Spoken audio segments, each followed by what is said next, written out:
नमस्कार, मी भाऊ तोरसेकर. तुम्ही बघत आहात प्रतिपक्ष. मित्रांनो, काल परवा देवेंद्र फडणवीसांनी कुठेतरी एक वक्तव्य केलं होतं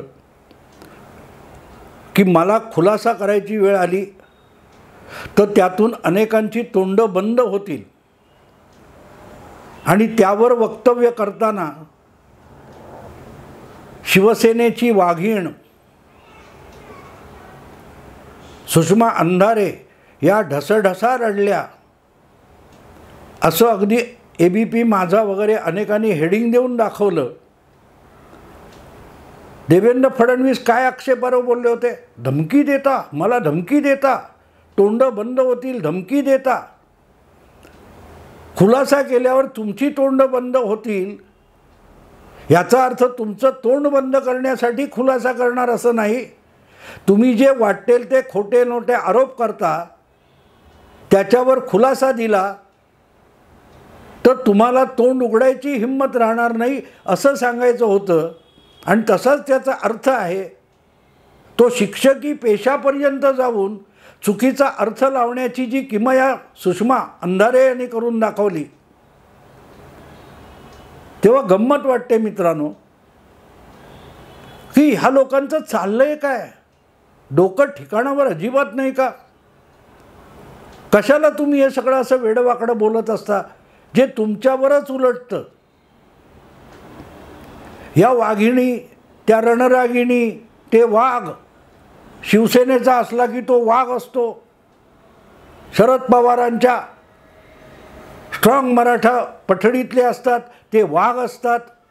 मला एक सांगायचं आहे की हे असलं काय करणारे असतात ना, त्या वाघांनी, वाघिणींनी, रणरागिणींनी जरा सावध राहिलं पाहिजे. सावध राहिलं पाहिजे. ते हिंदी गाणं आहे ना कुठचं, शिकारी खुद यहाँ शिकार हो गया, न जाने कब हुआ, न जा कैसे क्यों हुआ वगैरे असं काहीतरी गाणं आहे. यांची अवस्था तशी होते. आणि वाघ म्हटला की तुम्हाला माहिती आहे जगभर बेंगॉल टायगर म्हणतात. तो पट्टेवाला असतो, तो पट्टेवाला असतो ना त्याला बेंगॉल टायगर म्हणतात. आणि त्या बेंगॉलच्या टायगरपैकी टायग्रेस म्हणजे वाघीण महुआ मोइत्रा ही कशी स्वतःच्या जंजाळात फसलेली आहे, चुकीच्या ठिकाणी झेप घेतली आणि कशी सापळ्यात जाऊन अडकली हे उदाहरण तुमच्या समोर आहे. आपण ते म्हणतात ना काय, शीशों के घर में रहने वाले दूसरों पर पत्थर नहीं फेका करते. काचेच्या घरात राहणाऱ्यांनी दुसऱ्यांच्या घरावर दगड मारू नये, कारण त्यांची सिमेंट विटांची जी घरं असतात त्याला काही छेद पण जाणार नाही, पण तुमचा काचेचा महाल ढासळून जमिनीवर पडेल, सगळं उघडं पडेल. म्हणून बापजाद्यांनी हे शिकवून ठेवलं ना. पण अक्कल कुठे आहे? मिळाले एवढी गोष्ट चला भका भका भका भका सुरू. तेच करताना महुआ मोइत्रा कशी फसली आहे हे तुमच्यासमोर आहे, तुमच्यासमोर आहे. हे मी मुद्दाम अगत्याने का सांगतोय की त्या सगळ्या तुम्हाला आठवतं कंगना राणावत ज्यावेळेला 2020मध्ये तावातावात बोलत होती आणि तिने काय बोलली होती, ती तिचं ऑफिस तोडायला गेले. शिवसेनेच्या आदेशाखाली महापालिकेचे बुलडोजर, क्या उखाडना है उखाडो तो उखाड दिया असं सामनात अगदी हेडिंग दिलं होतं, आठवतं ना. आणि आमच्या रणरागिणी आणि आमच्या काय त्या वाघिणी ह्या कंगनाला फाडून टाकतील, जबडा तोडून टाकतील अशी भाषा वापरली होती ना, अशीच भाषा वापरली होती ना. काय झालं आज? तुमची शिकार कधी झाली तुम्हाला कळलं नाही. मग याची गरज होती का? सत्ता मिळाली, ठीक आहे. उद्धव ठाकरेंनी कुठल्या हेतूने काय लबाडी कला असेल सगळं बाजूला ठेवा. अरे पण मिळवली होती ना सत्ता, तुम्ही मुख्यमंत्री झाला होता, ती सत्ता उपभोगायची होती, उपभोगायची होती. ठीक आहे, मतदार त्यांच्या मतदारांच्या इच्छा पायदळी तुडवल्या, राजकारणात सगळा कचरा करून टाकला, सगळं मान्य आहे. पण सत्ता मिळवली होती ना. मग मिळवलेली सत्ता उद्धव ठाकरे यांनी उपभोगली किती बघा ना. आणि एकटे उद्धव ठाकरेच नाही, शिवसेनेतल्या त्यांच्या आमदारांना, त्यांच्या सहकाऱ्यांना, त्यांच्या पदाधिकाऱ्यांना, त्यांच्या नेत्यांना ती सत्ता किती उपभोगता आली. आज सगळी सत्तांतर झाल्यानंतर सगळंच्या सगळं खापर येऊन उद्धव ठाकरे यांच्या डोक्यावर फुटतं. अरे पण ते खापर फुटायला हरकत नाही, पण तुम्ही ती सत्ता भोगली का, मनसोक्त भोगली का. अहंकारामध्ये गुरफटल्यासारखे उद्धव ठाकरे वागत गेले. पण व्यवहारी पातळीवर बघितलं तर उद्धव ठाकरे यांनी सत्ता किती उपभोगली. अगदी शरद पवार आपल्या आत्मचरित्रात म्हणतात की माणूस 2 दिवस मंत्रालयात गेला 2.5 वर्षात, हे आपल्या पचनी पडलं नाही. म्हणजे हा नालायक मुख्यमंत्री होता हेच शरद पवारांनी ते एका वाक्यात लिहून टाकलं.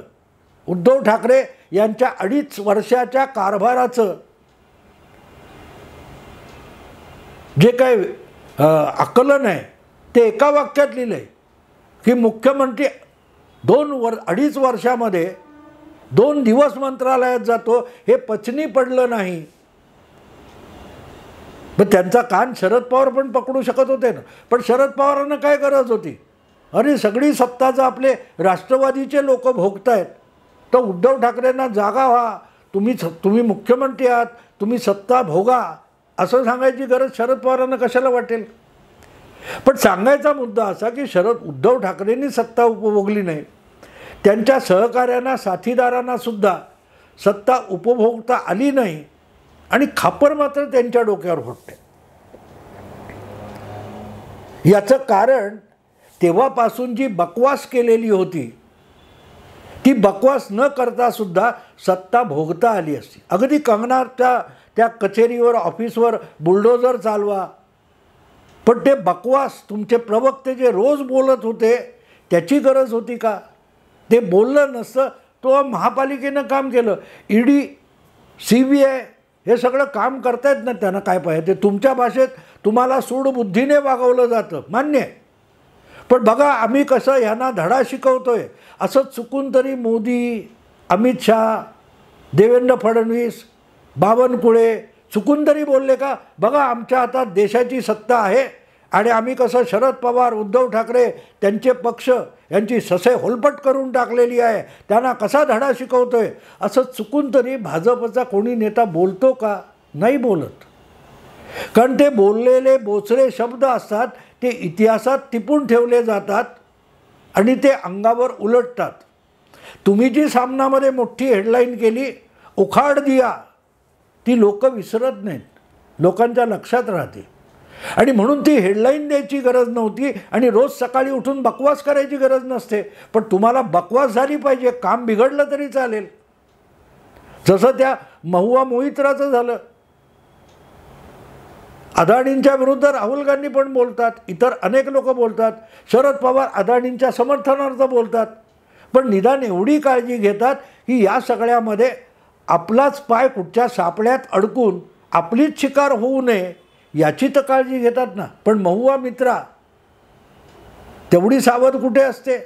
तिला तर वाटतं त्या महिलेला की ममता बॅनर्जीसुद्धा आपल्या पुढे क्षुल्लक आहेत, आपण ममता बॅनर्जींपेक्षा आक्रमक आहोत. ममता बॅनर्जीसुद्धा एक काळी नुसत्या खासदार होत्या, नंतर त्यांनी स्वतःचा पक्ष काढला, पण आपल्या आक्रमक पवित्र्यामुळे त्यांनी लोकप्रियता मिळवली. म्हणून महुआ मोहित्रासुद्धा नको तितक्या आक्रमक झाल्या आणि एका सापळ्यात येऊन फसल्या आणि आपल्या पायानी चालत येऊन फसल्या. त्यापेक्षा तुमच्या सुषमा अंधारे वगैरे यांची गोष्ट वेगळी आहे का. सुप्रियाताईंची घ्या. गेल्या काही दिवसापासून सुप्रियाताई नको त्या विषयामध्ये नको तितक्या आक्रमक होत आहेत, तेव्हा मला त्यांच्यातल्या भविष्यातली महुआ मोहित्रा दिसते की जशी आपणच रचलेल्या जाळ्यामध्ये आणि शब्दामध्ये महुआ मोहित्रा फसली, तशा उद्या सुप्रियाताई कुठल्या तरी सापळ्यात अडकल्या आणि घुसमटायला लागल्या तर मला नवल वाटणार नाही. किती बोलावं, काय बोलावं, कुठल्या मर्यादेत बोलावं याचं भान असलं पाहिजे. त्या सुप्रीम कोर्टाच्या सगळ्या चाललेल्या याच्यामध्ये कपिल सिब्बल काय तावात बोलत होते, आठवतं ना तुम्हाला? 3-3.5 दिवस एकटे कपिल सिब्बलनी खाल्ले होते, एकटे कपिल सिब्बल होते. पण 2-1.5 तासाचा युक्तिवाद करून हरीश साळवेंनी अतिशय सभ्य शब्दामध्ये कपिल सिब्बल आणि अभिषेक मनु सिंघवी यांचे 5-6 दिवसाचे युक्तिवाद त्याच्यावरून फार बोळा फिरवून टाकला. पण मोजकं बोलले. किती बोलावं यापेक्षा काय बोलावं याला महत्त्व असतं. सुप्रियाताईंना हळूहळू त्याचं भान सुटत चाललं आहे. त्या प्रतिदिन इतक्या आक्रमक होत चालल्या आहेत की एक दिवस त्या कुठल्या सापड्यात जाऊन अडकतील ते त्यांनाही कळणार नाही. आणि म्हणूनच मला वाटतं की या महुआ मोहित्रा आहेत, त्यांच्या वाट्याला जी परिस्थिती आलेली आहे नशिबी, तिकडे जरा डोळसपणे बघितलं पाहिजे, डोळसपणे बघितलं पाहिजे. आता देखील त्यांनी वेडेवाकडे आरोप उलटे परत केलेले आहेत, पण त्या अधिकच फसत जाणार आहेत. त्यांच्यावर निशिकांत दुबे या माणसाने आरोप केल्यानंतर संसदेमध्ये तो विषय आणखीन फरफटत ओढायचा आगाऊपणा महुआ मोहित्रांनी केला नसता तर त्यांच्यावर आज ही पाळी आली नसती. कारण आता तर त्यांनीच विषय कोर्टात नेला होता आणि कोर्टात त्यांनी उभा केलेला वकीलसुद्धा त्यांची बाजू आता मांडण्यापासून बाजूला झालेला आहे. त्यांच्या वकिलानेच माघार घेतली आहे. आणि कारण सरळ असतं मित्रांनो, ज्या वेळेला एखादा आगाऊ अशील असतो तो वकिलाला सुद्धा गोत्यात आणू शकतो. महुआ मोहित्रा ही तशीच आगाऊ आहे, वाचाळ आहे आणि वाचाळता तिला स्वतः सापळ्यात घेऊन गेलेली आहे. आणि म्हणून त्यापासून महाराष्ट्रातले जे कोणी मोठे बब्बर शेर वगैरे असे म्हणतात ना, ढाण्या वाघ, रणरागिणी, वनवाघिणी, यांनी जरा सावध व्हावं. कारण आपण एकदा नको तितके प्रकाशात यायला लागलो ना की तुमचे शत्रू असतात, ते तुमच्याविषयीची वेडी वाकडी माहिती गोळा करून तुम्हाला गोत्यात आणण्यासाठी एकत्र यायला लागतात. हे पण विसरू नका विसरू. महुआ मोहित्रा ह्या गेल्या 4 वर्षामध्ये लोकसभेमध्ये इतका धुमाकूळ घालत होत्या की आता यांचा बंदोबस्त केला पाहिजे हे सरकारलाही वाटायला लागलं. आणि त्यातूनच पुढे झालं होतं. तेच अजून राजकारणामध्ये पाय रुजलेले नाहीत, पाळंमुळं रुजलेली नाहीत. तेवढ्यात सुषमा अंधारेंनी फार घाई करून अभिनय करण्याची गरज नाही आहे.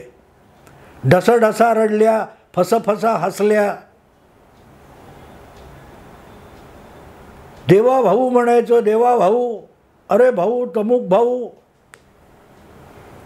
एवढी जर अक्कल पाजळली नाही तर मग रडायची सुद्धा वेळ येत नाही. आत्ता ठीक आहे देखाव्यासाठी रडताय, पण खरोखरच नको तितकं रडायची वेळ येईल. त्या बीडच्या माजी जिल्हा प्रमुखाने तुमच्या सगळ्या अब्रूची लक्तरच चव्हाट्यावर आणून ठेवली. त्यानंतर 2 महिने तोंड लपवून बसायची पाळी आली होती. उद्धव ठाकरेंना सुद्धा तुम्हाला आपल्या आघाडीच्या ताफ्यातून मागे आणावं लागलं होतं. सुप्रियाताईंना सुद्धा तोच सावधानतेचा इशारा द्यावासा वाटतो की जे बोलताय ते किती पेलवणार आहे बघा. आणि त्यापेक्षा आपले वडील गोलमाल बोलतात तर का बोलतात हे पण सुप्रियाताईंनी समजून घेतलं पाहिजे. शब्दात अडकायचं नाही, आणि अडकत असू तर कोणी कान पकडला तर त्याला जाब विचारायचा नाही. हे शरद पवारांच्या राजकारणातलं सगळ्यात मोठं सूत्र आहे.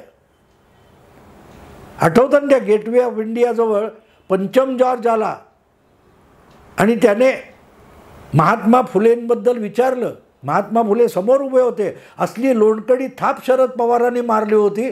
त्यावरून शरद पवारांना माझ्याखेरीज अनेकांनी छेडलेलं आहे. पण शरद पवारांनी चकार शब्द कधी त्याविषयी खुलासा केला नाही केला. कारण त्यांना माहिती आहे की असा खुलासा द्यायला गेलो तर अधिकच गाळात रुतत जाण्याची भीती आहे. जी भीती न बाळगता महुआ मोहित्रांनी आगाऊपणा केला आणि आता अशी गाळात रुतली की ब्रह्मदेव खाली उतरला तरी त्या गाळातून महुवा मोहित्राला बाहेर काढता येणार नाही. अर्थात यातून अनेक जण शहाणे झाले. मी जेव्हा सुषमा अंधारेंना बोलतोय, सुप्रियाताईंना बोलतोय, तसंच किशोरीबाईंसुद्धा बोललं पाहिजे. तुम्हाला आठवतं ना, महापौर असताना आणि त्यानंतर सुद्धा शिवसेनेची विभागणी झाल्यानंतर सुद्धा किशोरीताई किती आगाऊपणे बोलत होत्या. आजकाल त्यांचा आवाज कुठे गेला माहीत नाही. तोंड बंद होतील म्हणजे काय हे जेव्हा देवेंद्र फडणवीस म्हणतात तेव्हा सुषमाताई समजून घ्या, किशोरीताई पेडणेकरांचं तोंड का बंद झालंय. त्यांच्या तोंडात देवेंद्र फडणवीसांनी बोळा खोमलेला नाही. त्यांच्या आजवरच्या ज्या कारवाया आहेत त्याची जी कागदपत्र तयार झाली त्या कागदपत्राचा बोळाच किशोरीताईंच्या तोंडात कोंबला गेला आहे आणि तोंड बंद करावं लागलेलं आहे. ते करायला फडणवीस येत नाहीत. तुमच्या आगाऊपणाने अशा गोष्टीला तुम्ही आमंत्रण देत असता. कारण तुम्हाला कोणीतरी सांगितलेलं असतं आमच्या रणरागिणी, आमच्या वनवाघिणी, आणि मग वाघीण झेप घेते. झेप घेतली की जाऊन सापड्यात पिंजऱ्यात पडते. तशी अवस्था होते. तेव्हा डरडसा रडणं वगैरे याची गरज नसते. आपण जर आपल्या मर्यादेत राहून जे काय केलं तर आपण अडचणीत येत नसतो. हा एक साधा धडा आहे. आणि दुसरा जेव्हा आपण म्हणतो ना पुढच्याच ठेच मागचा शहाणा, महुआ मोहित्रा यांना आज जी जबरदस्त ठेच लागलेली आहे त्यातून बाकीच्यांनी शहाणं व्हायचं असतं. बाकीच्यांनी शहाणं व्हायचं. ते फक्त त्या तृणमूलच्या आहेत, त्यांचा धडा आम्ही कशाला शिकायचा. नाही, शिका. कारण आज त्या अडचणीत आलेल्या दिसत आहेत. पण त्या कशामुळे अडचणीत आल्या आहेत याचा अभ्यास केला तर आपण तीच चूक करू नये एवढी अक्कल येते. पण अक्कल येण्यापूर्वी आणि अक्कलदाढ येण्यापूर्वीसुद्धा बोलण्याचा उतावळेपणा आणि हौस इतकी असते की ही मंडळी स्वतःला खड्ड्यात घालून घेतात. खड्ड्यात घालून घेतात. अनेक लोकांचे केस उगाच पिकलेले नसतात. शरद पवारांच्या डोक्यावरचे केस असेच वाऱ्याने उडून गेलेले नाहीत. राजकारणातले अनेक टक्के टोनपे सहन करत माणूस 83व्या वर्षी राजकारणात उभा आहे. मी त्यांचा टीकाकार आहे. पण शरद पवारांबद्दल मी सगळ्यांनाच, राजकारणात वावरणाऱ्या सगळ्यांना एक नेहमी सांगत असतो